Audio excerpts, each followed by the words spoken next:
Welcome to Stuff You Should Know, a production of iHeartRadio.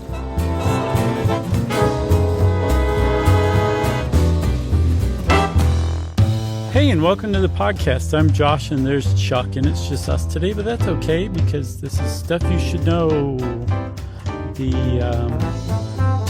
Is this a good idea edition? Oh, I think it's a good idea. We're just going to kind of report what's happened over the last, 60 years or so in the United States. Yeah, there's been this increasing trend that, I guess it's about how long it's been going on, where the police departments across the U.S. have become increasingly militarized. And to be specific, it's not just a question of wearing tactical helmets and vests, carrying assault rifles, sometimes driving through cities in MRAPs and tanks. It's also a change in attitude that it's created, where people are no longer citizens who are presumed innocent until proven guilty. They are the enemy, and the police at that moment are an occupying force coming in full force to that person's house. Or even when they're not doing that, just looking intimidating to basically everyone who sees them. That's essentially what people who talk about this stuff consider the full scope of the militarization of the police. Yeah, for sure. And like I said, this has been happening since about the 1960s. If you go back in time to like the 1800s, when cops first started being a thing in the United States, they were initially just hired as politicians. It was called a patronage system. So they were kind of appointed. It wasn't until the 19th century that they started to get a little more like, hey, let's squash that patronage. Let's hire police instead of appointing them, so they basically don't work for politicians. Mm-hmm. And that's when unions started being founded. That's when formal training programs started. I know a lot of this stuff we've covered in other episodes, but I know we talked about Robert Peel and the London Metropolitan Police as sort of a big North Star that when America started their like real police force, they often looked to London and how he did it. Yeah, for sure. And part of that was what's called the professionalism movement of police. Like you said, no longer making them political appointees in the pocket of some politician who wants them to go rough up his opponent. And part of professionalism, one of the central tenets is that essentially the police is its own silo within society. It's not influenced by politics and all that stuff, which is good in that sense. But in the other sense, the police then kind of become their own, police force. And they make a lot of decisions about society. And as there's less, I guess, control or input or influence from society, things can start to get out of hand. On the other hand, professionalism also meant people who are trained as police now know what they're doing. They're actually getting professional training. Yeah, I mean, it was in some ways it was a progressive era at first when the professionalism movement started, but even early on, there was a guy in California, in Berkeley, of all places, the chief of police there named August Vollmer, who, even way back then was like, hey, I think, it should be more like the military. He had a quote where he said, after all, we're conducting a war against the enemies of society. So even back then, there was some ideological seeds being planted. Other people have defended Vollmer in this movement and saying, hey, he actually is one of the people who first started formal training. He's the first person to encourage de-escalation and hired the first black and women police officer. So he also had, people kind of sticking up for his movement as well. Yeah, he's become kind of the poster child for who started all this, and other people are like, that's just not really fair. So either way, he definitely was a huge proponent of police reform and kind of established a lot of the ways that police thought. And like you said, part of it was this idea that there should be some degree of militarization of the police. And then after August Vollmer, nothing happened for about 60 years.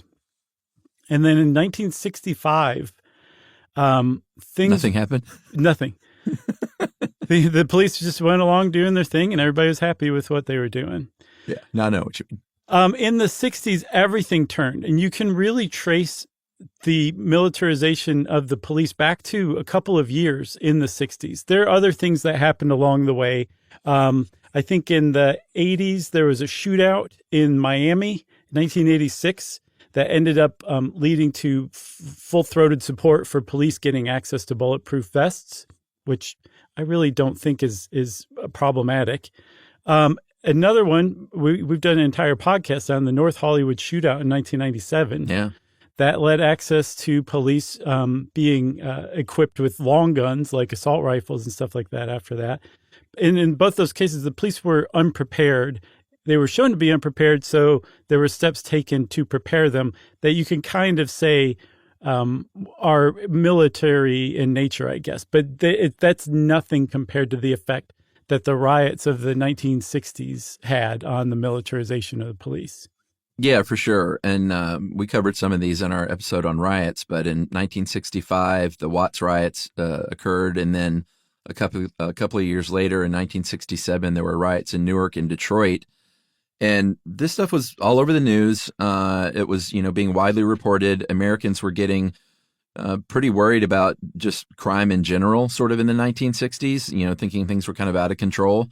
There was a poll in 1969 in Newsweek that found that 66% of white Americans thought police should be given more power. Mm-hmm. And the Watts riots directly led to the creation of SWAT units. We talked about this in our SWAT episode the way back in 2010. Wow. But there was a guy named Daryl Gates who, I'm pretty sure, isn't that the same guy who was chief during the Rodney King riots? Mm-hmm. Okay. Well, back then, in 65, he was a LAPD inspector, and he basically said what you said, was like they were just completely unprepared for how to handle something like that at that scale. So he went directly to the military and said, hey, I want to create a special unit that's more like you guys that can handle something like this. And out of that came America's first SWAT team in Los Angeles. Yeah, and SWAT teams are specifically considered paramilitary police units, or PPUs. Like, they are a sterling example of militarization of the police, right? And so you can thank Daryl Gates for creating this, like you said, although I suspect along the way somebody would have come up with something like this since they already existed in the military, right? So that was one big key point in the militarization of police. Another big one came from Lyndon Johnson. In 1965, under his guidance, I guess, the United States passed the Law Enforcement Assistance Act. And Johnson had declared a war on crime. And part of it allowed the federal government to give military weapons to local police departments. So that was the first time this is actually happening, all the way back in 65. And again, these riots, there was 160 riots in one summer, 1967 alone. So people were nervous. And like you said, a lot of people were in support of the police having things like access to military weapons. Then after that, a year later, there was the Omnibus Crime Control and Safe Streets Act. And that created this permanent administration that oversaw transferring military weapons to local police departments. Yeah, that was it was called the Law Enforcement Assistance Administration. And because of that, cops were like, all right, I mean, we can start, police departments could start stockpiling these, military grade weapons. And that's really when it kicked off. Mm-hmm. People did, and this is a pretty important part of this episode, but not everyone was just saying, yeah, this is awesome. Some people stood back and said, wait a minute, why don't we kind of look at why these riots are happening? Of course, we need to be able to deal with this stuff, but if we get to the root of the problem and maybe try and stop them before they happen, that might be a good approach. And so in 1967, Johnson formed a commission. It ended up resulting in what's called the Kerner Commission Report. It was officially called the National Advisory Commission on Civil Disorders, mm-hmm. but it was named after its chairman, Otto Kerner. And he said, I want to find out three things: what happened, why it happened, and how can we keep it from happening again. They surveyed different riots and uprisings in 23 cities and assigned people and investigators to go out and, kind of get to the bottom of it. And the conclusions of the report didn't lead to any substantive change. It was basically ignored. It was. And it was like the most controversial document ever produced by the U.S. government that basically said there's institutional racism in the U.S. and that is directly responsible for riots in low-income, majority black areas, right? But part of it was like part of the problem is heavy-handed policing. And the Kerner report went even further, and they said the commission condemns moves to equip police departments with mass destructive weapons such as automatic rifles, machine guns, and tanks. Weapons that are designed to destroy, not to control, have no place in densely populated urban communities. So all the way back in the late 60s, this government-appointed panel is like, we should not be militarizing the police. That is the wrong direction. And like you said, it was just totally ignored. And not only that, rather than go in the direction of getting to the bottom of the root causes of this stuff and trying to cure social ills that way, probably forever, America went the other way and said, no, let's overwhelm these neighborhoods with full military-style force by equipping the police with military weapons and armor, and we'll keep riots suppressed that way. And it worked, but at a really huge cost, which is essentially an erosion of trust in the police, not just in those communities, but across the country. Yeah. And I mean, if you're wondering, like, wait a minute, Lyndon Johnson did so much work for civil rights, this doesn't quite add up. That was kind of one of the reasons he didn't bury the report. I mean, as you know, it came out and it was published even in a book. So it got people talking at least, but he never spoke publicly about it. And one of the reasons why was because of his good track record with civil rights. He was like, this report, he felt like it was an indictment on his presidency. And he was like, I don't like the way it makes me look. And so not only did he never even address it, but apparently when you have commissions like this, there are these customary letters thanking the commissioners for their service that they draw up, that the president sign. I think they drew up those letters, but he wouldn't even sign those. No, they sent him out without his signature because he was being a big fat baby about the whole thing. That's essentially what happened. Yeah, sure. But yeah, because he ignored it publicly and because they refused to implement any of the stuff, it went, it wasn't implemented, but it was also given a lot of media attention, and it kind of laid the groundwork for discussions about race and the existence of institutional racism in America from that point on. So even though Johnson ignored it or his administration didn't implement anything, that it did get some attention. That book you mentioned became a bestseller. There's a lot of media attention, and it really laid the groundwork for discussions about racism in America and institutional racism that would come. Yeah, for sure. So should we take a break and then talk about Nixon? Yeah, I think so, because that's a really big turning point as well. All right, we're going to take a break, and we're going to talk about Richard Nixon right after this.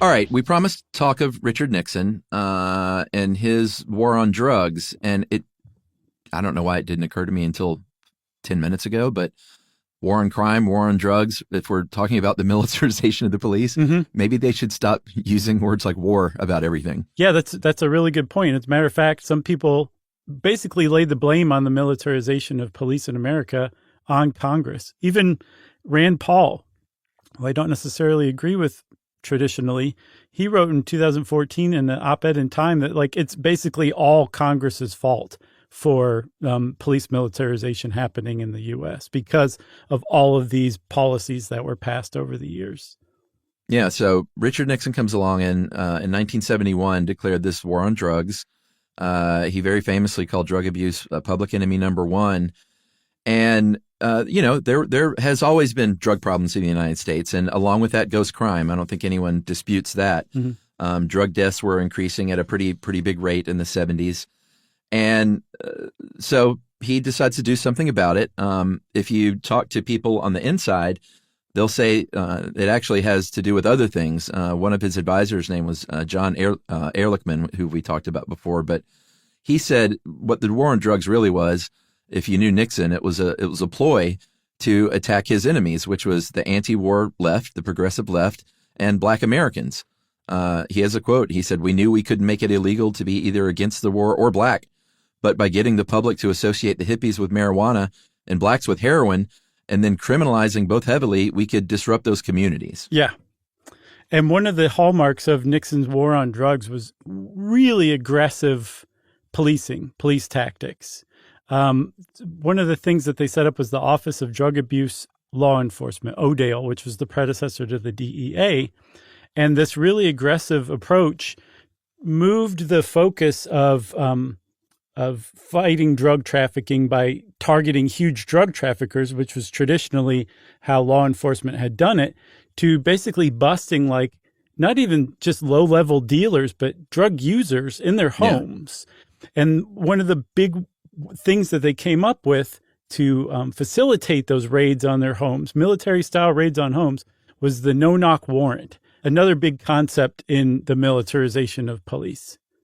Yeah, and you know how it traditionally worked was you get a warrant and you go and you knock on someone's door and you see if they answer the door, and then when they answer the door, you start the process from there. A no-knock warrant is just what it sounds like. We've seen them on the news when they just go barging in a house, basically. Previous to this, the Drug Enforcement Agency, or the predecessor rather, had conducted 5 no-knock searches in the 5 years leading up to the formation of ODALE. And in its first 6 months, they had over 100 no-knock raids.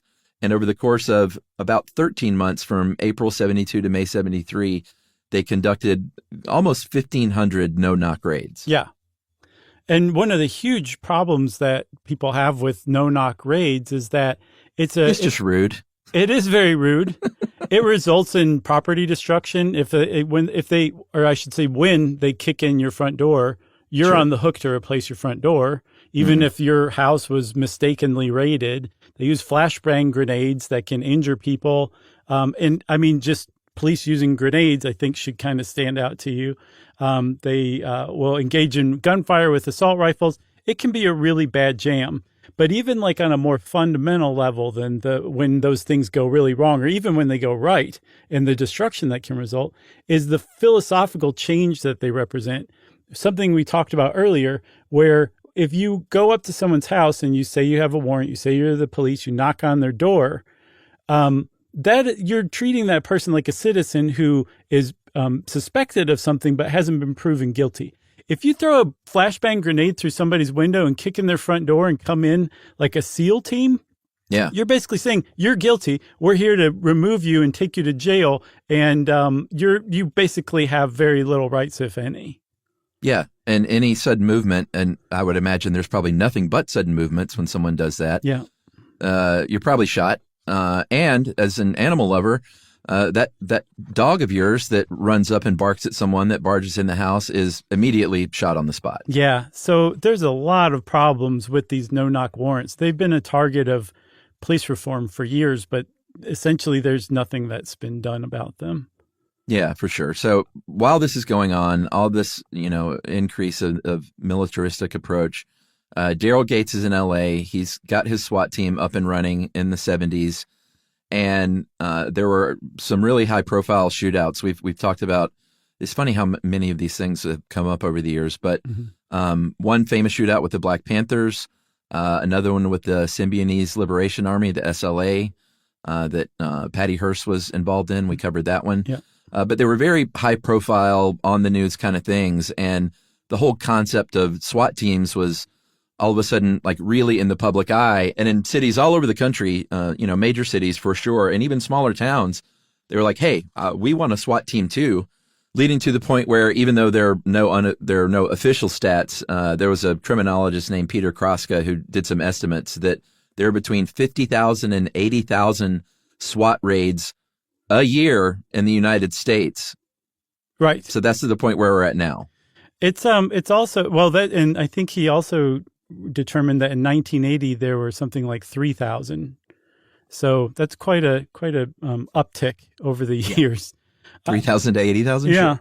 I think one of the other overlooked influences on normalizing SWAT teams was the TV show SWAT from the mid 70s. I think it just was on a season or two, but it was really popular. So people were like, SWAT teams are kind of awesome. Like you said, even small towns were getting these. Right now, from what I could find, the smallest town that has its own SWAT team, not just access to a SWAT team, but they maintain their own SWAT team, is a town called Kerrville, Texas, and it has a population of 25,000. So SWAT teams definitely spread. And one reason why is not so the police can be like, man, this is so great. I love carrying out these raids and using flashbang grenades. I'm quite sure that is a sentiment among some cops, but definitely not all. They are incentivized in every way, shape, or form to have SWAT teams and to use them to carry out raids for basically anything. And the reason why they're incentivized to do that is because, like Rand Paul said, the federal government has been incentivizing it over the years with policy after policy, starting with Johnson and leading up till today. Yeah. And, you get a TV show like SWAT coming out and promoting and encouraging and sort of glorifying the use of SWAT teams, yet Magnum PI comes out and not every city is saying, hey, we need super hot guys in Ferraris investigating things privately. No, but ironically, SWAT teams started to wear short shorts after Magnum PI came out during their raids. It was a trend for a little while. I sent you that picture of Tom Selleck at 80 years old the other day. Yeah. And you said he looks better than I do. He does, right now. He does, man. He's put on a little weight, but I got to say, man, Tom Selleck still looks pretty dang good. He does, especially for 80. Sorry to be ageist, but it's true. Yeah, handsome older man. One thing you mentioned a second ago was the incentivization, is that the word? Of cops to carry out these no-knock raids and stuff like that. That really ramped up with President Ronald Reagan in the 1980s. Under his presidency, they started doing more and more drug raids, a lot more frequent, a lot more intense for sure. And part of the reason is because in 1984, he passed the federal crime bill, which expanded civil forfeiture laws relating to drug arrests. So basically, hey, if you conduct a no-knock raid and you go in there and you get, a gym bag full of money and cocaine, you get to keep that. Keep those spoils. Yeah, before they had to turn it all over to the Department of Justice. The feds got all that. That's right. So it literally financially incentivized these no-knock raids. Yeah, because if you're a budget-strapped police department and all of a sudden you can make millions of dollars a year for your police department or keep drug dealers' cars and auction them off or whatever, that's a huge financial incentive to carry out those raids and get as much of that money as you possibly can. I don't think that that's to say unfairly that that's the reason why cops are organizing raids like that. Like, I think that it's just like I was saying, or we both said, a real incentive to carry out those raids rather than, say non-military policing. Yeah, for sure. That was 84 was the federal crime bill. Then a few years later in 87, Congress created a new office basically that almost like a one-stop shop if you want to militarize your local police department. They helped with the transfer of military equipment. They literally set up a hotline and printed a catalog. Yeah, like the Sears Wish book for police chiefs. Yeah, that they would send out to police chiefs. And all of a sudden, it just sort of streamlined the whole process and made it much easier. Yeah, that's pretty easy as it is. But the whole thing really kind of got going under Bill Clinton. He kind of tossed a bone to progressives by coming up with the Community-Oriented Policing Services Act, I guess, which is... Does that spell cops? Yes, it does. Okay. Good call. And it's the opposite of professionalization, where they're like, no, we need more input from the community and society in how police and all that. That's one thing. So it's like conceptually, it makes sense in that respect. But in practice, it really just gave more funding to police departments to hire more cops. The really big part, though, came in 1997 as part of the National Defense Authorization Act that created what's known as the 1033 program, which is it permanently authorized the Department of Defense to funnel military grade weapons and supplies to police departments in the U.S. It said, this is official. These are no longer executive orders. This is an act of Congress saying, you guys can do this and let's make it happen. Yeah. And since that, which was in 1997 again, they have sold, I guess. I mean, they're selling this stuff, right? No, Are they just giving it? I to believe police? that they're essentially giving it to them. Oh, okay. And if they're selling it, then police departments can apply for grants from the federal government Right. to buy this stuff from the federal government. They're like, man, we're all on the same team here. Right. Lou. That was a very bad Wiggum. I used to do that better. But since then, there has been more than $7.6 billion worth of military equipment given out to police departments across the U.S. In less than 30 years. Yeah. That's a lot. The 2000s really kind of changed things as well. I guess every decade really did, but the 9/11 attack really kind of refocused America's thoughts on public safety, law enforcement, that kind of thing. And one of the upshots of it was the creation of the Department of Homeland Security, which created a program in 2003 that essentially gave grants to police departments for training against terrorism and equipping them with weapons to fight terrorism. And so terrorism also gave local police departments a new justification and rationalization for becoming militarized. It's not only was it drug users anymore, now we had potential terrorists coming to the U.S., and police departments needed to know how to deal with a terrorist attack, which, I mean, it makes sense. It's tough to argue with. It's just another kind of ripple in the pond of this whole thing, though. Well, yeah, but what it did was, you've got these SWAT teams sitting around in a maybe smaller town, and if they don't have any terrorists to go fight, they don't want that tank to get rusty. Right. So in the 2000s, we saw SWAT raids. It wasn't just drugs anymore, like you said. There have been SWAT raids on barbershops because they didn't have a license. Yeah. There have been SWAT raids against teenage drinking, small-time gamblers, like, the backroom poker game, stuff like that. Once they had that system in place, they're like, well, we got to use this stuff for something. Right. So just having it makes you want to use it. You're financially incentivized. You can get it for free, all of this stuff. And so if you add all that stuff up, you have every incentive to not only have a SWAT team, but to use them fairly often.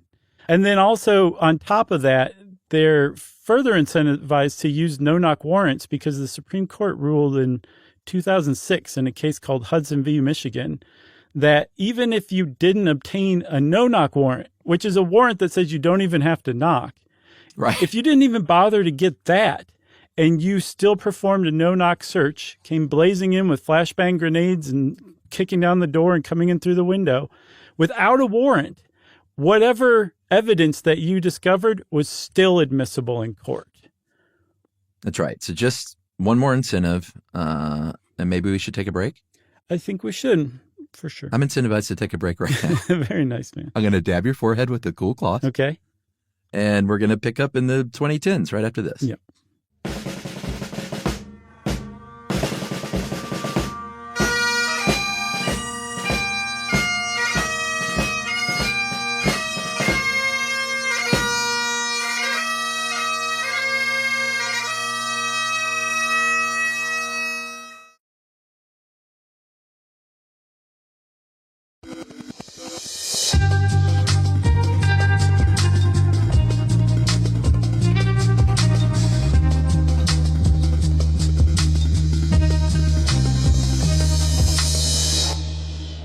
So, Chuck, we've been basically going on the premise this whole episode that the militarization of the police is problematic in and of itself, right? And I wanted to understand exactly why. Like, why didn't America just say, forget police forces, we'll just use the military all the time? Yeah. And so I looked into it, and essentially the answer that I could find from academia is that the military is well aware that it could take over the country anytime it wants. So it submits to civilian rule. And part of that is based on the idea that civilian rule is better for democracy than military rule, just because civilian politicians tend to know how to run things better. There's more rights afforded to people who are citizens not being ruled by the military.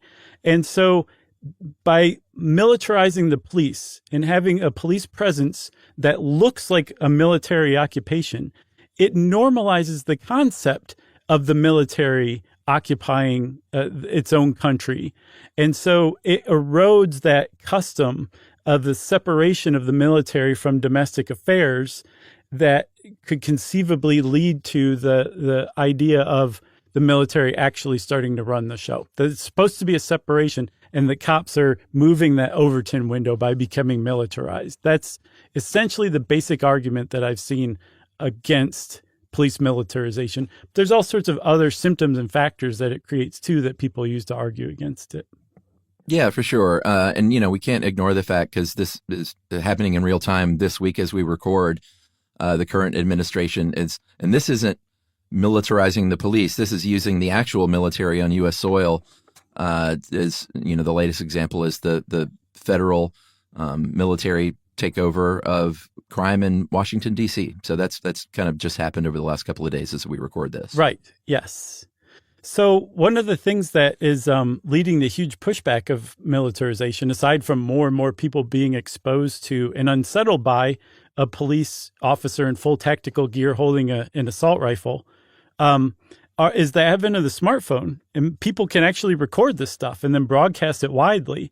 And so it's kind of captured the attention of the average person, I would say, to the concept that police militarization is in and of itself a heavy-handed police tactic that is questionable. Yeah, for sure. And I just had another quick point. I don't want to get too much grief for this, but there's a pretty obvious elephant in the room here, which is if you think all this is great and you say, well, hey, they got those weapons, so why can't the cops have those weapons? Right. They have those weapons because of policy as well. Explain. Well, citizens, like saying, hey, Sure. Citizens have assault rifles, like the cops should have assault rifles. Right. And like the citizens have the assault rifles because the U.S. government said it was okay to. So, yeah. It's sort of, I don't know. I had the same thought that you can trace that argument back to, okay, well, that's actually an argument in favor of gun control. Yeah. For sure. I had the same thought.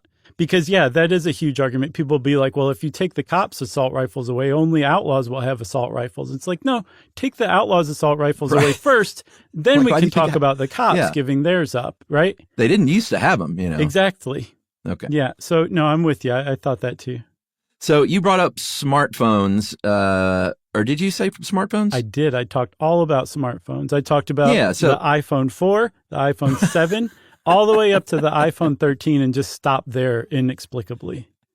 What's funny is a month before the new iPhone comes out, we talked about planned obsolescence. My trusty old iPhone 12 was finally dying. I think that was during the time when Apple was caught purposely draining batteries to make you have to replace your phone. I'm not a conspiracy guy, but I'm just saying, like, I was going to get the new one anyway because I usually do every 3, and I waited 4 this time. Ooh. And so you waited 8 months? 5. No, I waited 5 because I got a 12 and it's a 17. Mm-hmm. But yeah, my battery just started going to 0 and shutting off and rebooting. And it just happened. Your iPhone 12 just broke down. Oh, like last week. That's actually pretty good. Yeah, I guess so. But I was able to get a aftermarket battery installed for $65 from the local guy. I know you know this, but I want to share it to everybody. Okay. I had a lawnmower, a gas-powered lawnmower, admittedly, but it was broken, like ready for the dump. And I was like, no, I'm going to repair this. So I called around. There were some repair shops. They wanted to charge some dough. And I looked into what was probably wrong. It's probably the carburetor. And I said, I'm going to replace this carburetor. And by God, I replaced the carburetor. And when I was done, the first pull, that lawnmower started for the first time in years. I got a text from Josh on Tuesday at 8:26 p.m. Yeah. I just fixed my lawnmower by replacing the carburetor and gas line, started on the first pull. And then I replied eventually, I put a radiator and a VW Jetta in my 30s. Yeah. It's the only, Real manly thing I've ever done. You said, bam. All right, we should probably get back. We had to have a laugh at some point, so that part's over. That's it. That's the one laugh, everybody. Be quiet. Back to smartphones changing the game, because all of a sudden, obviously, people can see the stuff on social media with their own two eyes much more than before. And in the mid-2010s, in 2014, the Ferguson protests were a really good example of this kind of happening. They were protesting after Michael Brown was killed by Officer Darren Wilson. The Obama administration declined to prosecute that, and police got really aggressive on these protests. They were, the armored trucks came in, snipers came in, those flashbang grenades that Josh loves talking about, and tear gas. And there was a big public outcry after that, such that Obama said, hey, maybe we want to put some guardrails around this 1033 program. Right. And they did. They said, okay, no more tanks and grenade launchers, among some other stuff. But this is, I think, the first time anyone had stepped in and been like, we need to take some sort of prohibitions or bans on what local police departments can get from the military. Yeah, and also, if you're saying like, why don't they just get rid of 1033? It's not going to happen. But critics of that will say, hey, it's not just military weapons. They also take like our old air conditioners that we were going to throw out if a cash-strapped police department needs a new air conditioner and stuff like that. And I guess my response to that is like, why don't you just create an act about air conditioners then? Well, right, exactly. Like, there's no reason you can't continue the 1033 program, but ban military-style weapons and armor. Not bulletproof vests. By armor, I mean like MRAPs and tanks and troop transports and like helicopters, like Blackhawks and stuff like that. It'd be easy as pie to do that. There's just not the will. I was kidding, by the way, about the Air Conditioner Act. So I know you were, but it is. I mean, it's a valid argument that there's actually lots of stuff that doesn't make the news that's really helpful to police departments that comes from the 1033 program. That's just, you could really easily adjust things for sure. Yeah, absolutely. So Obama rolls back some of this in 2015. Then the next administration came in and very quickly rolled back those 1033 reforms. And that's when the sort of ramped up use of paramilitary forces to break up protests increase, guarding federal monuments and statues and stuff like that because of vandalism.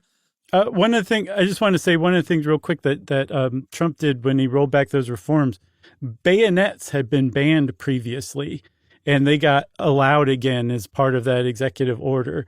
And if there is one thing that you do not need as a police officer is a bayonet. Yeah. Think about it. We should do a shorty on bayonets. It's interesting. It's the concept of putting a weapon on the front of your weapon. Yes. Like a less good weapon on the front of your weapon. Yeah, that's meant to just stab somebody through the chest or the neck or the face or something like that. And the concept of those things showing up at a peaceful protest in case it breaks out into violence, I just can't. It just is mind-boggling to me that bayonets were ever allowed. Well, it just seems very old school. I mean, I know why they made bayonets is because back then the long rifles took a long time to reload and maybe were hard to shoot in close quarters. So if you were all of a sudden had a guy run up on you in battle, you got to do some stabbing, and stabbing from 3.5 feet away is better than stabbing in your hand. Mm-hmm. But this isn't the French Foreign Legion, No, and what you're talking about is a military engagement, not a law enforcement engagement. There's no place for bayonets in law enforcement. I think that is objectively true as far as I'm concerned. Yeah, for sure. So in 2022, President Biden signed an executive order reinstating and expanding some of these 1033 reforms that the previous administration had gotten rid of. They limited the use of no-knock entries, and, basically tried to, how it happens when different administrations come in, they try to undo what the previous person did. Right. And I looked high and low to see if President Trump had come in on his second term and reversed Biden orders. And I couldn't see anything that said that. All the talk about the reversal of the 1033 orders was from the first term. But I did see that it's possible that Biden's executive orders were never implemented, so there was really nothing to roll back in practice. Well, I mean, that's another thing unto itself. You can get on TV and sign a thing, but implementation is where the rubber meets the road. That's where it's at. And you do get the impression that there is a cynical thing among politicians that like, yeah, we're not going to touch this 1033 program in reality. Like like you said, it's not going anywhere. If it didn't go anywhere after the summer of 2020, after George Floyd's murder, when there's never been more and widespread focus on police tactics, militarization of the police, so much ink was dropped. I actually found a Teen Vogue article from 2020 titled, "What's a No-Knock Warrant?" Teen Vogue was talking about it.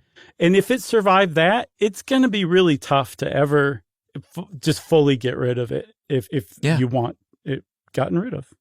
Yeah, and you weren't even researching. You were just reading Teen Vogue on the toilet. Yeah, I couldn't believe it. I was like, you got to be kidding. There. Talking about COVID, talking about no-knock warrants, Teen Vogue had their finger on the pulse.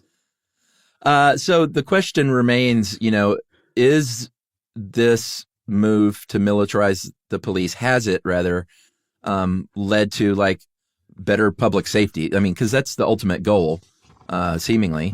And it kind of depends on what you define, how you define public safety, because that's going to change depending on who you are.